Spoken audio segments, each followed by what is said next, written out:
Page নম্বর 10। প্রশ্নতে বলা আছে ফাঁকা ঘরে ঠিকমতো সংখ্যা লিখি। তারপর বলা আছে দুটো করে সমস্যা তৈরি করি। আগে আমরা এদিকের অংশটা করে নেব। মানে বলেছে ফাঁকা ঘরে ঠিকমতো সংখ্যা লিখতে। প্রথম দুটো করাই আছে, তারপরেরটা যেখানে ফাঁকা ঘর আছে সেটা দেখছি। কি বলেছে? ড্যাশ যোগ 3 উত্তর হবে 8। মানে 3-এর সঙ্গে এমন কিছু যোগ করতে হবে যেটার উত্তর 8 হবে।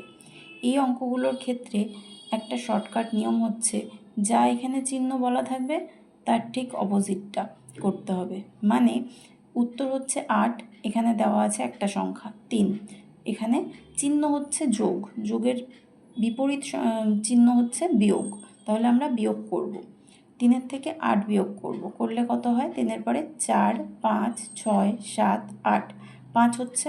তাহলে এখানে 5 বসিয়ে দেবো ফাঁকা ঘরে। যোগ করে দেখো, 5-এর পর থেকে 3 কর, 5-এর পরে 6, 7, 8, উত্তর 8 হবে। এটা হচ্ছে শর্টকাট নিয়ম। এরকমভাবে যে কোনো অঙ্ক কিন্তু তোমরা করতে পারবে। তারপর দেখো বলা আছে গুণ, 4-এর সঙ্গে এমন কিছু গুণ করতে হবে যেটার উত্তর 8 বেরোবে। তাহলে কি করব? 4-এর ঘরের নামটা পড়ব। 4 একে 4, 4 দুগুণে 8, 8 এসে গেল কত করে? 2 করে। তাহলে এখানে বসিয়ে দেবো 2। ঠিক আছে। এরপরে দেখো কি বলা আছে, বিয়োগ অঙ্ক বলা আছে, বিয়োগ চিহ্ন আছে। একটা দেওয়া আছে 3 আর একটা শূন্যস্থান দেওয়া আছে। উত্তর বলা আছে কত? 10। তাহলে ওই একই নিয়ম, কি করতে হবে? বিপরীতটা করতে হবে। মানে এখানে বিয়োগ চিহ্ন দেওয়া আছে, এখানে উত্তর দেওয়া আছে, একটা সংখ্যা দেওয়া আছে। কি করব? 3-এর সঙ্গে 10কে যোগ করে দেব, যেটা বেরোবে সেটাই এখানে শূন্যস্থানে বসিয়ে দেবো। 10-এর পর থেকে 3 কর গুনলে কত হয়? 10-এর পরে 11, 12, 13, এখানে বসাবো 13। 13 থেকে 3 বিয়োগ করলে কত হয়ে যায়? 10। তারপরের সংখ্যাটা কি বলেছে? 4-এর সঙ্গে এমন কিছু একটা যোগ করতে হবে যেটা যোগ করলে উত্তর হয় 10। একই রকমভাবে কি করব? দুটোর মধ্যে যেহেতু এখানে যোগ চিহ্ন আছে, তার বিপরীত কি হয়? বিয়োগ। তাহলে 10-এর থেকে 4কে বিয়োগ করব, করলে কত হয়? 6।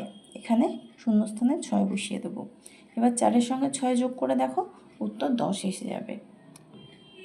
এরপর এখানে বলা হয়েছে দুটো করে সমস্যা তৈরি করতে। প্রথম অঙ্কের সমস্যা তৈরি করে দেওয়া আছে।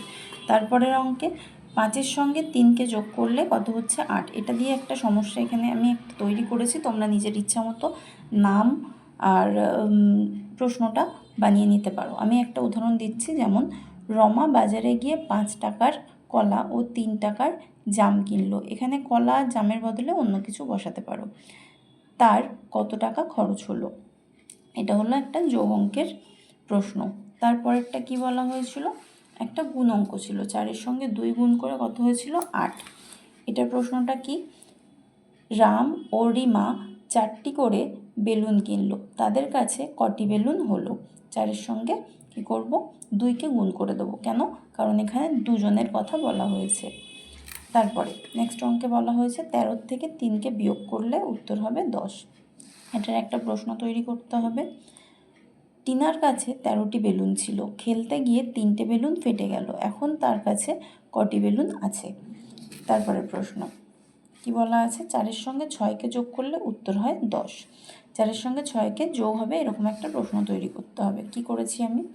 রবির কাছে 4টি লজেন্স ছিল, তার বাবা তাকে আরও 6টি লজেন্স দিল, এখন তার কাছে কটি লজেন্স হলো? এখানে বলা হয়েছে ফাঁকা ঘরে ঠিকমতো সংখ্যা লিখি। প্রথম ঘরের সংখ্যাটি 20-র মধ্যে লিখি। তার মানে এখানে একটা ফুল করা আছে, কতগুলো সংখ্যা দেওয়া আছে, প্রত্যেকটা এখানে ভাগ অঙ্ক। ভাগ অঙ্কের প্রত্যেকটা ভাগ অঙ্কের উত্তর কিন্তু 3 হবে, যেটা ফুলের মাঝখানে দেওয়া আছে। ঠিক আছে। পাপড়িগুলোতে কয়েকটা অঙ্ক করে দেওয়া আছে, দুটো অঙ্ক আছে। যেমন এটা 18-র সঙ্গে 6কে ভাগ করে উত্তর হয়েছে কত? 3।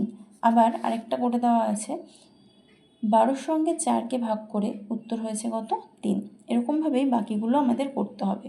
যখনই এই ধরনের অঙ্ক দেবে তখনই কি করবে? যে উত্তরটা দেওয়া থাকবে মাঝখানে, সেই উত্তরটার মানে 3 এখানে দেওয়া আছে, 3-এর ঘরের নামটা পড়বে। যেমন 3 একে 3 করবো না, 3 দুগুণে 6, মানে 3-এর সঙ্গে 2কে গুণ করে 6 হচ্ছে। তাহলে বড় সংখ্যা এখানে কি হলো? 6। বসিয়ে দাও 6, আর ভাগ করব কত দিয়ে? 2 দিয়ে। দেখো 2-এর ঘরের নামতা পড়বে, 6 আসলে থামবে। 2 একে 2, 2 দুগুণে 4, 3 দুগুণে 6, উত্তর কত হলো? 3।